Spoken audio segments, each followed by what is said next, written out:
Welcome. सभी बच्चों का फिर से एक बार बहुत बहुत स्वागत है हमारे इस छोटे से प्रयास में। आपको हम शामिल कर रहे हैं और आज हम आपके लिए बेहद इम्पॉर्टेंट क्वेश्चन फिर से लेके आए हैं। ये लिखा हुआ है यूपी बोर्ड 2024 के लिए वेरी इम्पॉर्टेंट। तो प्यारे बच्चों, ये हम आपकी सहायता या हम आपके लिए प्रतिदिन कुछ ना कुछ यूपी बोर्ड के नज़रिए से लेकर आएंगे और आप लोग भी इस पर बहुत ध्यान से और बहुत अच्छे मन से कोशिश करें ताकि आप भी अच्छे मार्क्स ला सकें। तो चलिए देखते हैं क्या है आज का प्रश्न। आज का प्रश्न है, किसी समांतर श्रेणी का 17वां पद उसके 10वें पद से 7 अधिक है, इसका सार्वंतर ज्ञात कीजिए। तो प्यारे बच्चों, ये बहुत कठिन सवाल नहीं है, बट अगर आपने ध्यान दिया तो इस पे आपको फुल मार्क्स मिल सकते हैं। और ऐसा सवाल एग्ज़ाम में आपको बहुत ज़्यादा परसेंटेज है कि ऐसा आपको सवाल मिले। तो कैसे हल करेंगे, चलिए स्टार्ट करते हैं। देखिए, कह रहा है किसी श्रेणी का 17वां पद।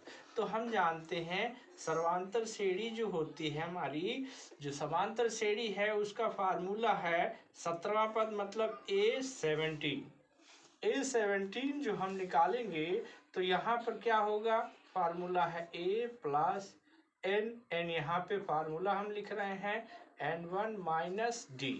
अब हमें 17वां पद उसके 10वें पद से 7 अधिक है। तो 17वां पद हम जब निकालेंगे तो कितना आ जाएगा, A प्लस यहाँ n की जगह पे 17 आ जाएगा, 17 माइनस 1।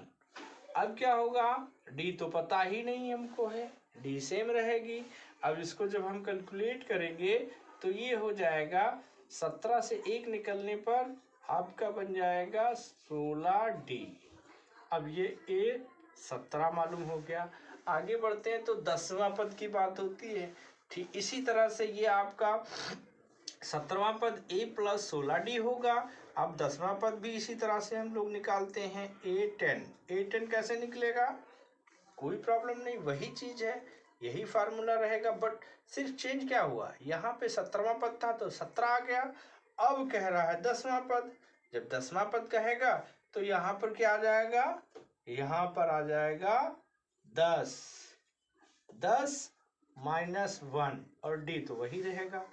अब ये सॉल्व करेंगे जब हम तो ये आएगा A प्लस 10 में से 1 निकल जाएगा 9d, ये हमारा आ गया। अब इसके बाद में हमें क्या करना है, अकॉर्डिंग टू क्वेश्चन कह रहा है 17वां पद 10वें पद से 7 अधिक है, 17वां पद 10वें पद से 7 अधिक है। तो 17वां पद मतलब आप प्रश्नानुसार डालेंगे, प्रश्नानुसार जैसे कह रहा है प्रश्न कह रहा है 17वां पद 10वें पद से 7 अधिक है, तो 17वां पद मतलब A17 बराबर है किसके, 10वें पद से 7 अधिक। तो 10वां पद A10 प्लस इतना 7 अधिक है, तो 7 रख देंगे। अब हमें 17वां पद मिला है ये वाला, ये 17वें पद के नीचे हम ये रख देंगे A प्लस 16d इक्वल, और 10वां पद मिला है A प्लस 9d और ये हमने प्लस किया है 7। अब भैया इसको सॉल्व कैसे करेंगे, कोई दिक्कत नहीं, नो प्रॉब्लम, इधर भी ये है इधर भी ये है, कैंसिल। अब क्या बचा, 16d इक्वल 9d प्लस 7। अब इतना तो आपके मेरे हिसाब से समझ में आ रहा होगा, कोई दिक्कत नहीं है, कोई जल्दबाजी नहीं है। फिर से समझ लीजिए, सवाल के अकॉर्डिंग हमने पूछा है 17वां पद उसके 10वें पद से 7 अधिक है, इसका सर्वांतर ज्ञात कीजिए। तो हमने पहले क्या किया, हमने 17वां पद लगाया, ये फार्मूला है सर्वांतर श्रेणी का, समांतर श्रेणी का ये फार्मूला है। कोई भी पद आपको पता करना हो तो ये फार्मूला आपके पास रहेगा an equal A plus n minus 1 और d। अब इसमें होता क्या है, n की जगह पे आपको 10वां पता करना तो यहाँ 10 आ जाएगा, यहाँ 10 आ जाएगा। अगर 17वां लगाना है तो यहाँ 17 आ जाएगा, यहाँ 17 आ जाएगा। 20वां निकालना है तो यहाँ 20 आ जाएगा, यहाँ 20 आ जाएगा। तो ये फार्मूले का यूज किया हमने। यहाँ पर 17वां पद निकालना था तो 17वां पद के लिए हमने यहाँ 17 रखा और ये इनकी जगह पे 17 रखा। तो इसको जब हमने सॉल्व किया तो 17वां पद हमारे पास आ गया a + 16d। इसी तरह से इसी प्रकार यहाँ पर लिख दीजिएगा, इसी प्रकार जब हमने 10वां पद निकाला तो a + 9d हो गया। अब प्रश्न जैसा कह रहा था वैसा हमने यहाँ पर रख दिया। 17वां पद उसके 10वें पद से 7 अधिक है, 17वां पद ये है और 10वें पद में 7 जोड़ दिया तो ये इसके इक्वल हो जाएगा। इसको रखने के बाद इसको कैलकुलेट किया तो अब हमारे पास मिलता कितना है भाई, यहाँ 16d बच रहा है, यहाँ 9d बच रहा है। अब d हमें निकालना है। d जब हम निकालेंगे तो कैसे निकालेंगे, कोई दिक्कत नहीं, यहाँ से आप ऊपर आ जाइए। यहाँ अब देखिए इधर 16d है, 16d और इधर रिप्लेस हो जाएगा 9d, इधर आ जाएगा 9d, इधर आ गया। इधर कितना बचा 7।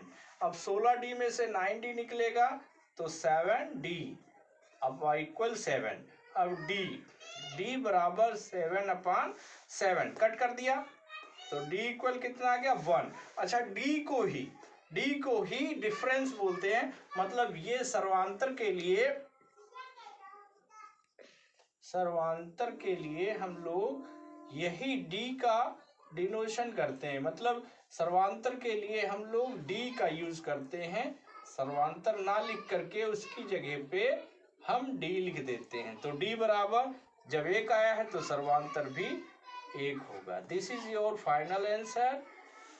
ओके, आप सवाल को समझ चुके होंगे। आई होप आप इस पर कार्य करेंगे, इसको समझेंगे और बोर्ड में अगर ये आता है, पूरी उम्मीद के साथ हम उम्मीद करते हैं कि ये सवाल अवश्य आएगा। और अगर ये आएगा, आपने मेहनत की है तो जरूर आपको सफलता मिलेगी। ओके, धन्यवाद। मिलते हैं अगले इम्पोर्टेंट वीडियो में। तब तक के लिए नमस्कार, थैंक यू, गुड नाइट।